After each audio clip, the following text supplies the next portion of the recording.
In a world that moves faster than our minds can rest, where notifications dictate our emotions and comparison has become a silent addiction, the teachings of Stoicism feel almost revolutionary.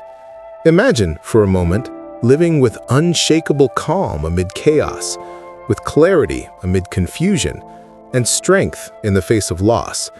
That's the essence of Stoicism, not an ancient relic, but a living art, a guide for modern resilience. But how do we bring those timeless ideas into the noise and uncertainty of the 21st century? How do we apply the wisdom of Marcus Aurelius, Seneca, and Epictetus when our battles aren't fought in the arena, but in boardrooms, online feeds, and our own restless minds? That's the question we're diving into today. So if you've ever wondered how to stay calm when the world tests your patience, how to hold your peace when opinions rage around you, or how to find meaning when life feels mechanical, stay with me until the end, because I have an activity for you that could change how you approach every single day from now on. Let's start where Stoicism truly begins, with perception. The Stoics taught that it's not events themselves that disturb us, but the opinions we form about them. Today, those opinions are everywhere, fueled by media, trends, and constant noise. Someone criticizes your work online, and you spiral. You see a coworker praised, and you feel invisible. You scroll through perfect lives on social media and feel behind. But what if you learn to pause before reacting? To insert space between what happens and what you think about it? That space, that moment of stillness, is where power begins. When you master perception, you stop being a puppet to circumstances.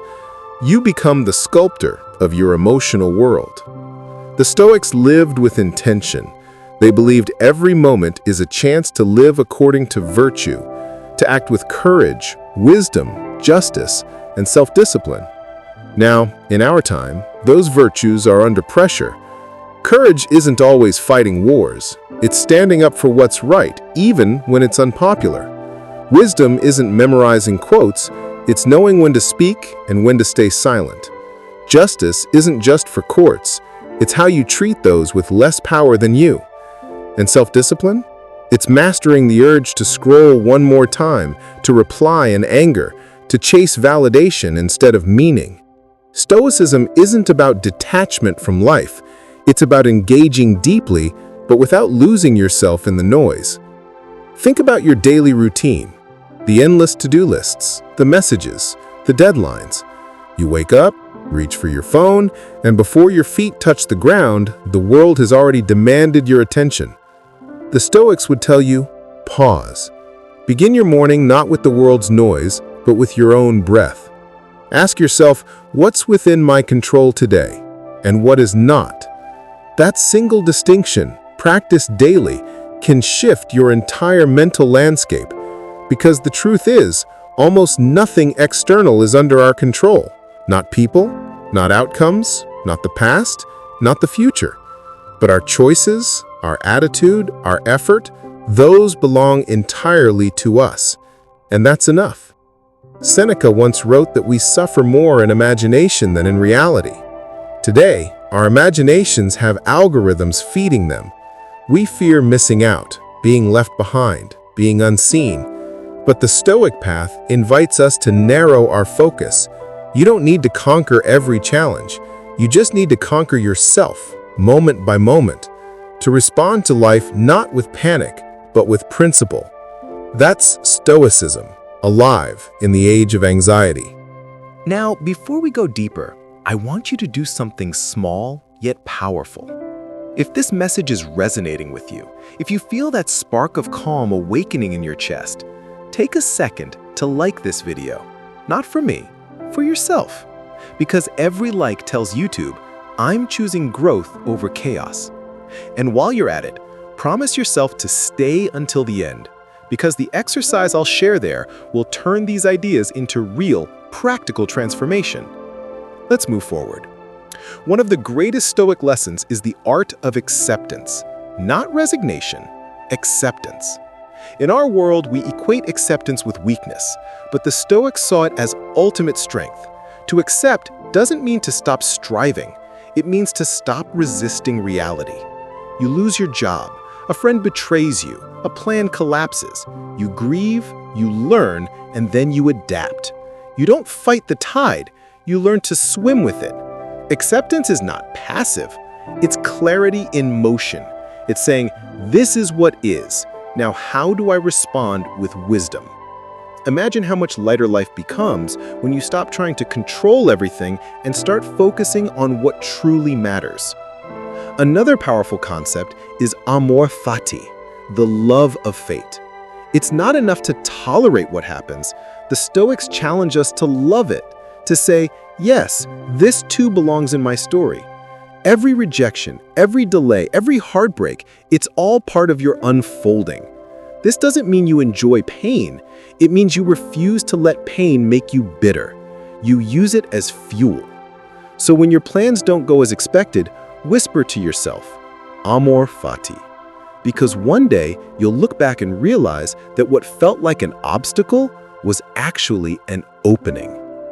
Let's talk about emotional resilience. In the digital world, emotions run high. Outrage trends faster than truth. But Stoicism offers a radical countermove, emotional mastery. Not suppression, mastery. When someone attacks you online or ignores your message or undermines your efforts, pause. Don't react, reflect. Ask, does this deserve my energy? Most of the time it doesn't, and when it does, respond with calm precision, not impulsive noise. The Stoic doesn't run from emotion, they walk through it with awareness. In relationships, Stoicism teaches us detachment, not in the sense of coldness, but freedom.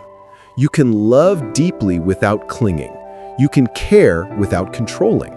You can give without expecting. Imagine how many misunderstandings would vanish if we practiced that. Detachment is love without chains. It's friendship without ownership. It's being fully present but never possessed by another's choices. That's the Stoic way of love.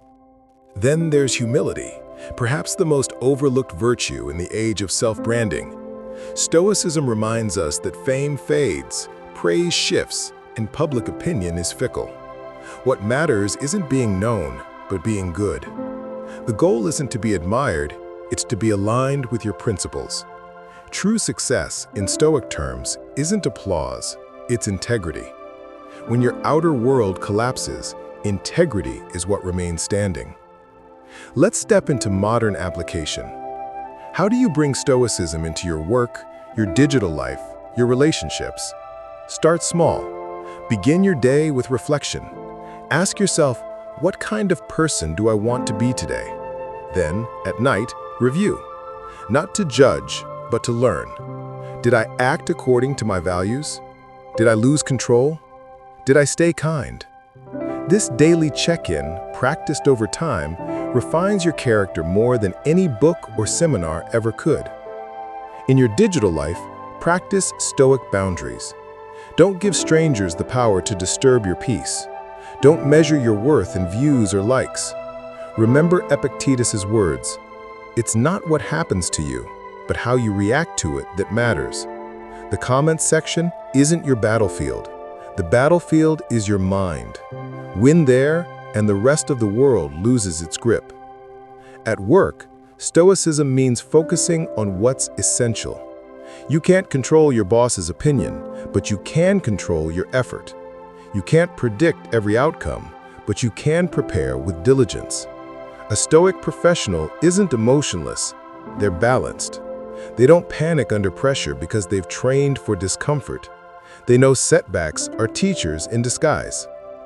In a world obsessed with image, Stoicism teaches substance. When others chase attention, chase mastery. When others complain, act. When others compare, create. That's how you stand out, not by shouting louder, but by living wiser. Now we come to gratitude, the quiet heartbeat of Stoicism. Seneca said, "He is a wise man who does not grieve for the things he has not, but rejoices for those which he has." Gratitude grounds you. It reminds you that no matter how chaotic life becomes, there is always something steady beneath your feet.